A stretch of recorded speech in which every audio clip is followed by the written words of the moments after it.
night was heavy with silence.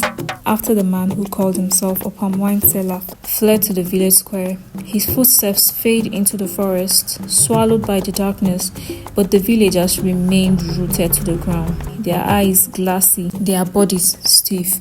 The drum had stopped, the laughter had vanished, and even the moon seemed to hide behind drifting clouds. Hours dragged on, the night grew colder, but still no one moved.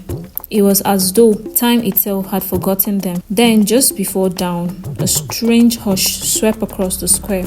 One by one, the people collapsed where they stood, prowled across the dusty earth, their calabash rolling from limp hands. The sun rose quietly over the roof of the village. The first ray of light touched the square. The villagers stared. Slowly they began to open their eyes. Confusion spread like shadow among them. People rubbed their faces. Some looked around with bewilderment. Nobody could explain how they had all slept in the same place or why their throat felt dry, their body weak. Memories of the festival were gone. They could not remember drinking or dancing, nor the man who had served them the palm wine. All they knew was that they had woken up together in the bare ground. But the few who had not touched the stranger's drink knew the truth.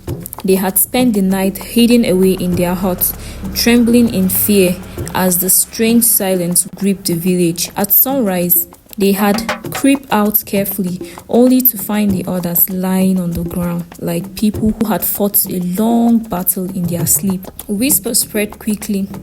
Fear took root in their hearts.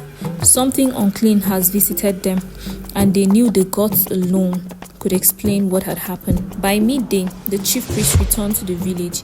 He had traveled the previous day, but his absence had left room for darkness to strike. The moment he saw the people pale and restless, he knew his suspicions has not been in vain. The gods has whispered to him before about the man they called the palm wine seller. Something about him had always felt wrong. Too sudden in his arrival, too generous in his dealing, too eager to win the hearts of many. The priest's face hardened as he listened to the frightened voices. Then he raised his staff and declared, "The shadow I fear has revealed itself. That man was never one of us. He had taken what he came for, but the gods will not allow this land to remain broken. We must ask them what must be done." That evening, the priest led the elders and the narrators, the only one who had seen the truth with his own eye, to the shrine. They knelt before the sacred fire, the priest's chalk-painted body glowing faintly into the light of the flame. With solemn chants, he called upon the gods to reveal their will.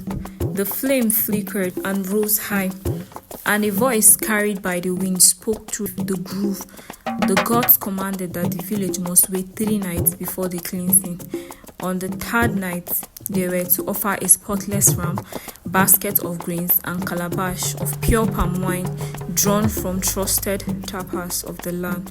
Only then could the spirit of the impostor be summoned and its power destroyed. The day that followed were filled with preparations, fear lingering in the village like thick fog. But the people obeyed. They gathered the sacrifice, fasted and prayed. No one spoke of the stranger again, but his absence was a shadow that pressed upon their hearts. He had vanished completely, leaving no hut, no footprints, no trace of ever belonging to the village. At last, the 3rd night came. The villagers gathered at the shrine, their faces lit by the trembling flame of oil lamp. The chief priest stood tall at the altar, his sacred staff planted firmly into the earth. He recited incantations, his voice steady, carrying through the groove. The ram was slain, the grain poured, the palm wine spilled over the ground as an offering. Then the priest struck his staff against the earth 3 times. The wind swept through the shrine, rattling the charms tied to the staff. The mist grew thick, and the shadow formed before them.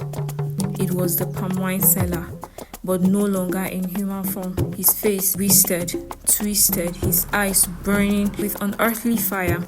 The people gasped and clutched at one another, but the priest did not move. "You have been called by the gods," the priest thundered, his eyes fixed on the spirit. "Your disguise is broken. Your power ends tonight." The spirit rested, his voice hissing through the air like a snake. His rage is threatening, but invisible chains bound to the shrine. It could not flee. The priest raised his staff high and uttered the final word of judgment. The charm clattered, the feathers swayed, and the great crack of sound split the earth. The spirit let out a cry that shocked the trees, then dissolved into mist, vanishing into nothingness. The forest grew still again. The people fell to their knees in grief. The priest lowered his staff, his face sullen. "Let this be the last time a stranger tempts us with what is cheap and easy. The gods had shown mercy, but we must remain watchful. Evildoers not always come with horns. Sometimes it comes with sweet wine." From that day, the villagers lived in caution, bound close to their tradition and the wisdom of their gods. The palm wine seller was never seen again, and the people never forgot the night they had almost lost everything.